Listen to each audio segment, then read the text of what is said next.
You may be familiar with my history of perspiration. But if you're referring to the TV debate with Jack Kennedy in 1960. They say moisture on my upper lip cost me the presidency. That's the shadow of my beard. Of course, there is no correlation between perspiration and guilt, nor is there between facial hair and duplicity. But television and the close-up, well, they create their own sense of meaning. So now they insist I bring my own handkerchief and I have my eyebrows trimmed. You trim yours? No, of course not. You're light-skinned and have blue eyes and have no problems with perspiration, I imagine. Not that I'm aware of. Oh, you were obviously born to be on the tube. You know, I tell people, entering politics, what I should tell people is that forget conviction, powers of argument, intellect, don't come near Capitol Hill. Unless you have a full head of hair, you don't perspire, you don't need to shave twice a day. 60 seconds, everyone. Those shoes, they're Italian, aren't they? My shoes, I believe so. Interesting.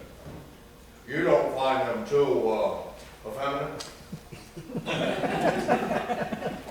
No. Well, I guess someone in your field can get away with them. Okay, 30 seconds. Just so you know, I will take the introduction at a later date. We'll go straight into the questions. What, no music? No, we put that on later. Oh, okay, got it. Straight to question. Right. 15 seconds. Am I straight in the back?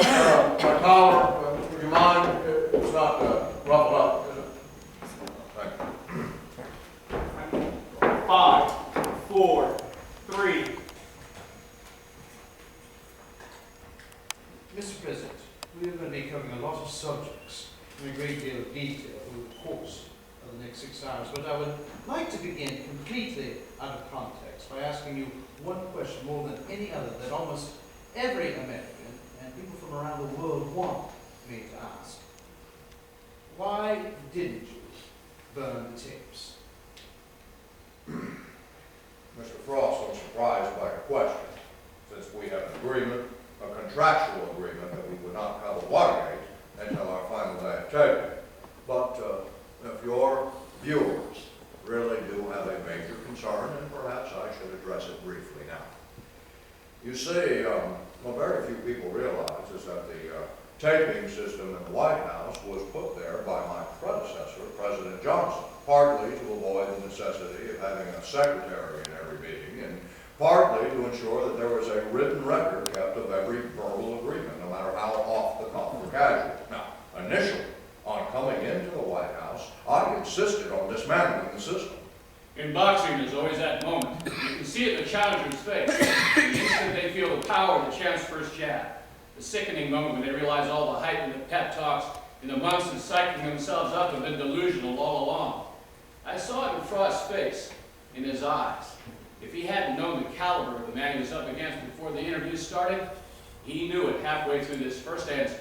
I hadn't liked the idea at all, but the former president had repeatedly insisted and said how crazy it would be to dismantle the system, which he thought was the best way to preserve for history important White House transactions.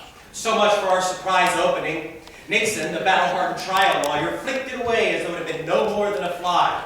His answer to the first question alone went on for 23 minutes. When he came to the Irving Committee hearings, when Alexander Butterfield first revealed to the world that a taping system existed, did you not consider destroying the myth?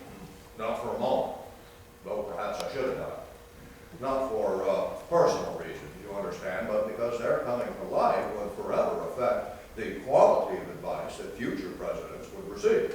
You see, the best kind of advice is almost always that of a confidential variety. Now the tapes have been made public, people are less likely ever to feel comfortable speaking in confidence at the White House. They are unlikely ever to share that advice. So in the end, it is the whole political system, and by implication, the country that suffers. Sensibly, David cut his losses and changed his line of attack.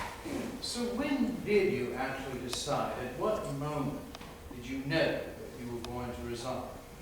I remember exactly. It was July 23rd, after it was clear that the Southern Democrats who had been against impeachment had had the screws put on them by the Speaker of the House. That night, I said to Al, hey, that's it, there goes the presidency. And being Al, he tried to talk me out of it, and Vice President Ford, who, let's not forget, had the most to gain personally from me stepping down, was still absolutely convinced that we would win the impeachment vote and comfortably. By the end of the second question, he had still not given us anything of interest. Bert called for a break to change the tables. What are you doing, David? You've got to stop rambling. It's all right, these are just introductory exchanges. But this session only lasts 2 hours, nearly half of it's gone. And you're wasting valuable material. The moment he made the decision to resign, we should be scoring points with that. Do you want me to switch to Vietnam? No! You've got to get something out of that resignation night. That was Nixon at his lowest point. A total wreck. On his knees. Praying with Kissinger. Come on, you can slaughter him with that stuff. 30 seconds, everyone. Is that okay? That's perfect. Best start imaginable. Doesn't sound too self-serving or arrogant. Not all under control, even-handed statesman. Good. Continue exactly the same way. Long answers, control the space. Don't let him in.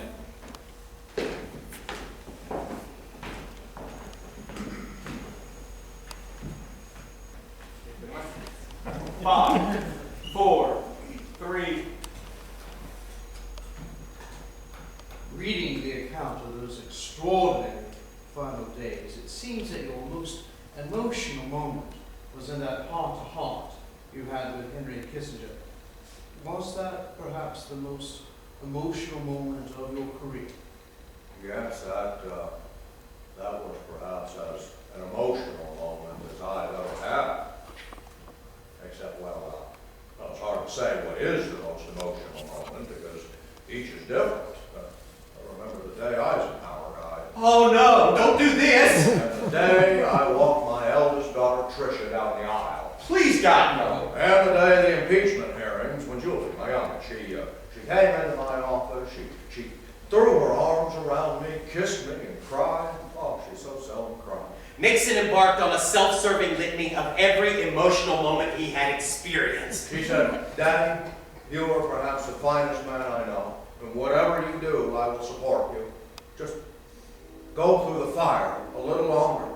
Finally, after 30 agonizing minutes, Henry came in, and while together we began to reminisce about some of our great accomplishments together in China, the Soviet Union, the peace settlement in Vietnam, plus domestically, of course. Huge strides have been made in racial desegregation. So there we were, sipping Courvoisier, and Kissinger said, Mr. President, I want you to know it's a crime you're leaving office, a disservice to the peace in the world that you helped build. And history is going to record that you were a great president. Then I said, Henry, that depends on who's writing the history. And then he said, I want you to know, if they harass you when you leave office, I'm going to retire. And then his voice broke. Now, I can't stand seeing someone cry.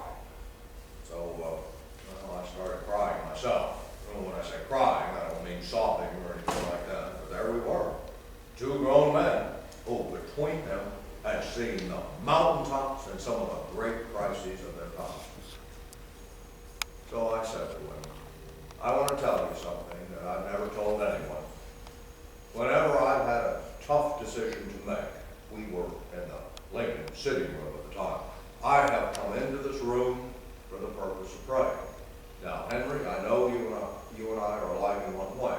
We don't share our religion on our sleeve. You know, I'm a Quaker, you're a Jew, neither of us particularly orthodox. But I would like to think that each of us, in our way, has a deep religious sensitivity. So I said, if you don't mind, that we just have a moment of silent prayer. So we knelt down in front of that table where Lincoln signed the Emancipation Proclamation. And after a few moments, we both got up and Henry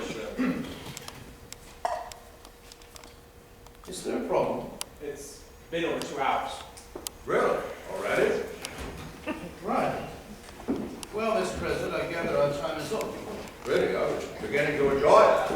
Yeah, that was terrific. Both of them. Well, it's funny, I thought we'd have more questions on Vietnam than we prepared for that, too, hadn't we, Jack? Yeah, so did I. Guess we just got caught up reminiscing. Indeed. Well, until next time. Yes, indeed. There's no need to say anything.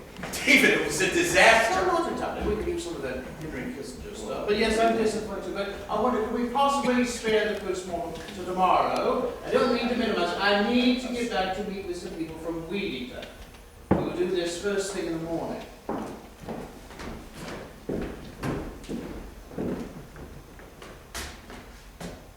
Weed eater?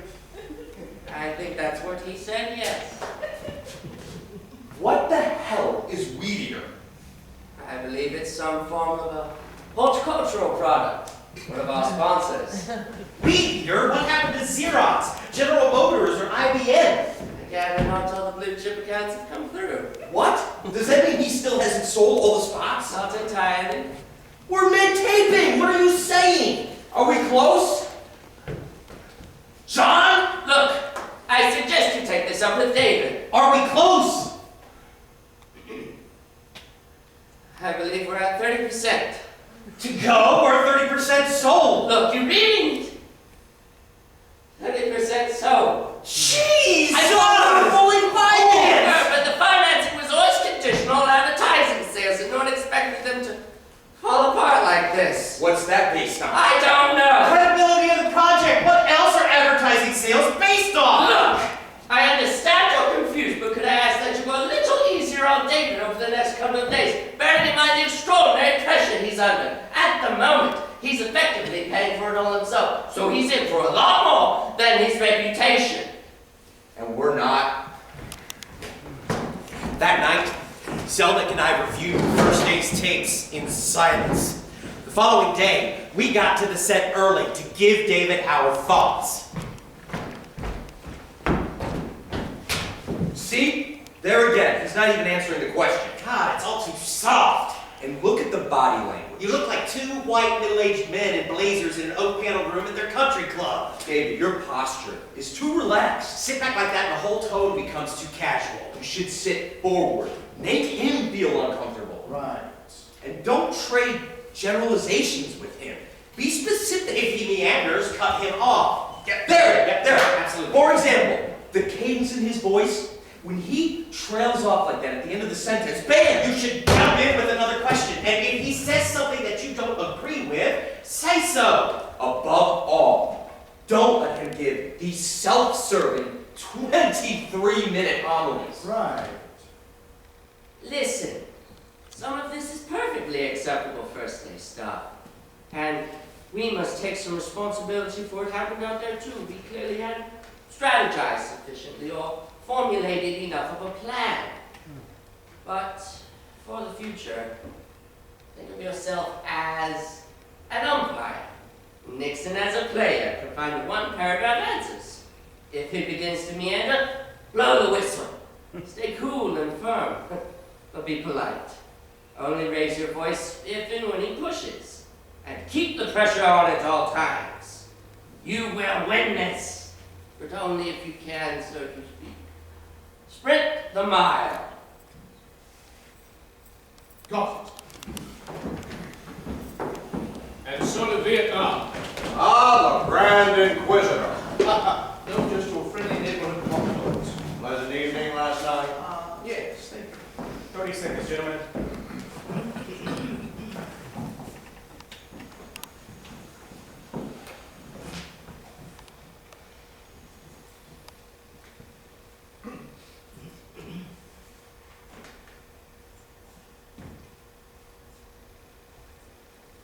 Did you do any fornicating? I beg your pardon. 5, 4, 3.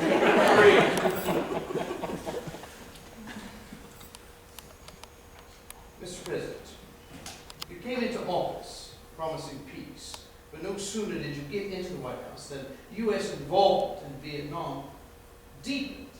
The war was prolonged with calamitous consequences. Did you ever feel that you had betrayed the people that had elected you? It looked to me that the reason for our being in Vietnam had not been adequately understood by the American people. In all the years that I served Richard Nixon, nothing but nothing made my blood boil quicker or me lose my composure more completely than when I saw the blame for the conflict in Vietnam laid at the president's door. Everyone was pointing out how many American soldiers were being killed, how many had been drafted, how long the crisis was going on, and so forth. What probably very few people understood was how important a test of credibility this was. The whole world was watching to see if we had the character to see it through. Vietnam was not Nixon's fault. It was his inheritance. Of course, I could have bugged out, blamed it on my predecessors, and pulled the troops out of Vietnam early, and very possibly won some Scandinavian Peace Prize into the bargain. But I believed in the cause, and sometimes what you believe is the harder path. You might even say that I was the last casualty of the Vietnam War. And then there was always the matter of the domino states. Thailand, Malaysia, Singapore, the Philippines. And then, of course, it turned to Cambodia. An invasion which everyone advised you against. All the Pentagon and CIA intelligence suggested that it would fail. So why did you do it? Well, first of all, as a result of our incursion into Cambodia, we picked up 22,000 rifles, 15 million rounds of ammunition, 150,000 rockets and mortars belonging to the North Vietnamese, which would have only otherwise been directed onto American soldiers or South Vietnamese civilians. Now, I can't put a finger on just how many lives were saved. I just know that as a result, our casualties went down and we were able to step up our withdrawal. One of the principal justifications you gave for the incursion was the supposed existence of the entire communist military operation in South Vietnam, a sort of bamboo pickup.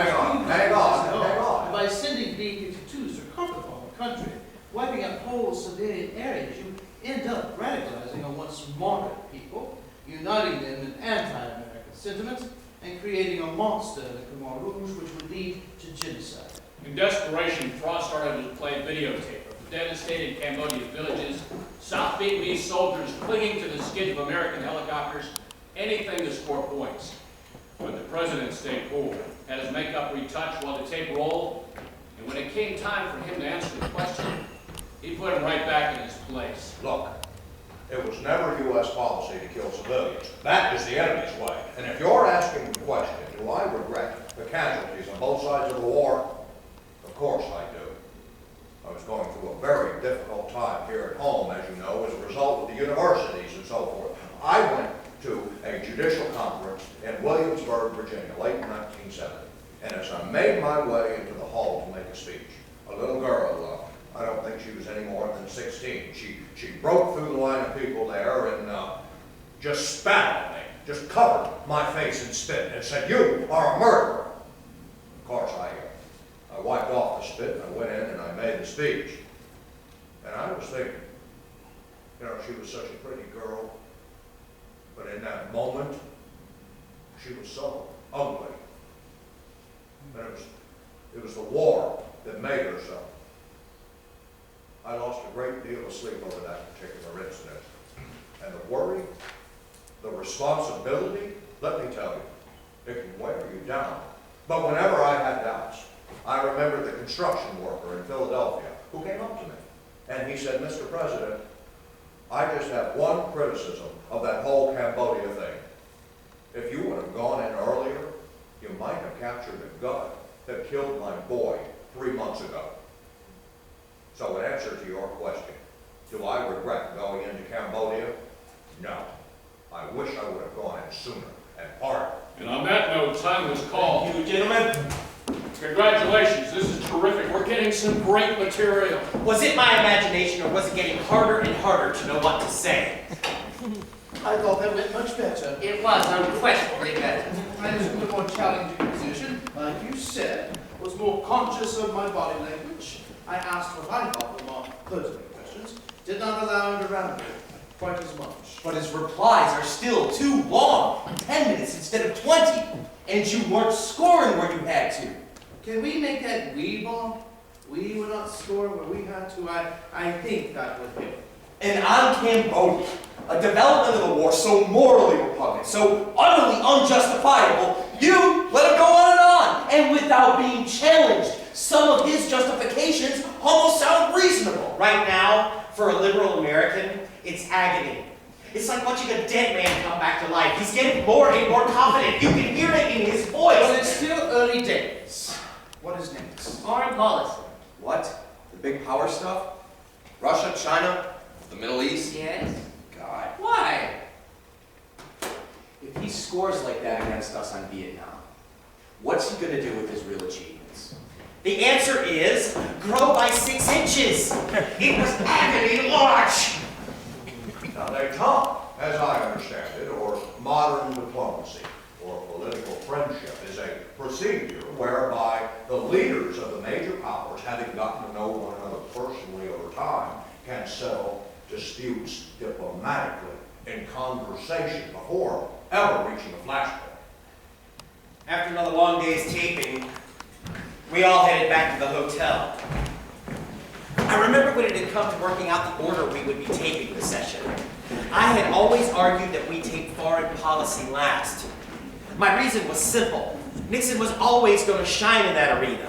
And the last thing we wanted was that he'd take that increased confidence into the all-important abuse of power sessions. Which, of course, is exactly what happened. And when David tried to lay a finger on him, Nixon made mincemeat of him. What revolution, David? If this country was in a state of revolution, I certainly didn't notice. What I did notice was people were protesting peacefully and legitimately against the Vietnam War. You let him go on and on about the war he faced at home, with protesters bombing and assaulting police officers. By the end of the session, the Huston plan was beginning to sound like a rational response. I'm sorry you did this, and I simply do not share your view. About what? About any of it, frankly. I thought today was a huge improvement. Are you nuts? Let me tell you how bad things were today. After the taping finished, I overheard 2 members of the crew said they never voted for him when they had the chance. But if he were to run for office again today, he'd get their support. You're making him sound presidential, for Christ's sake! And forget the trivia. Who cares whether Nixon took a White House bed to Europe when he traveled? Well, it's irrelevant! And just a sort of banal anecdote that would distract him. What? Go on. Say it. You're going to say, talk show host. Yes. Look, it is useless for me trying to answer any of your points. In fact, I don't share any sense of your pessimism and alarm, and this ridiculous self-flagellation, in my view, is just depressing and threatening to derail the whole enterprise. If anyone here has really lost faith in ways that we're going to fail, they had better leave the project now, or it will infect everyone else.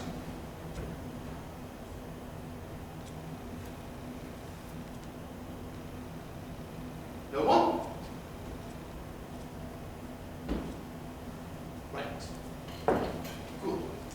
Now, I suggest, instead of festering around the hotel for the next 5 days, we go our separate ways over Easter. But, before we go, Caroline and I would like you all to join us for a little celebratory dinner at Patrick Terrell's new place. To celebrate what, David?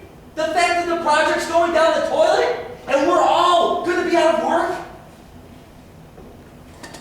It's my birthday, Mom. I would like to celebrate my birthday with a few friends. Of course. This being David, a few friends meant 100 people for dinner at Mama San.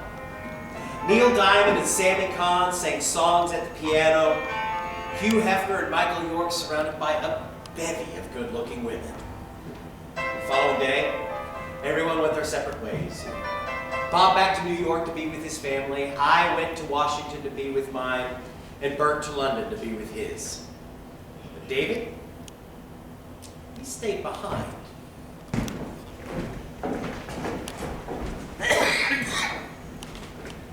I see. Is there nothing we can do? Really?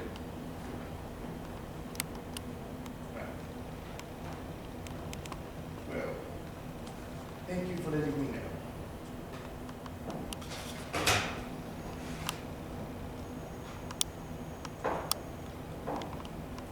They've dropped the Australian show.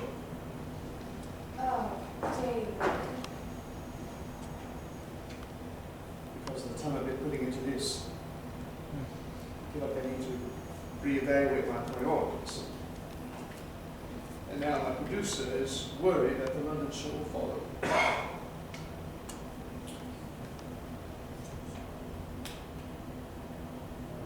I'm in for this for everything I've got financially. There's still no guarantees that the show will ever be picked up. What was I thinking? Why didn't somebody stop me? They should have physically stopped me! Let's stay in tonight. I'll call and make our apologies. What do you want to eat? I'm going to go to the restaurant downstairs, bring something back. Fish or steak. Which?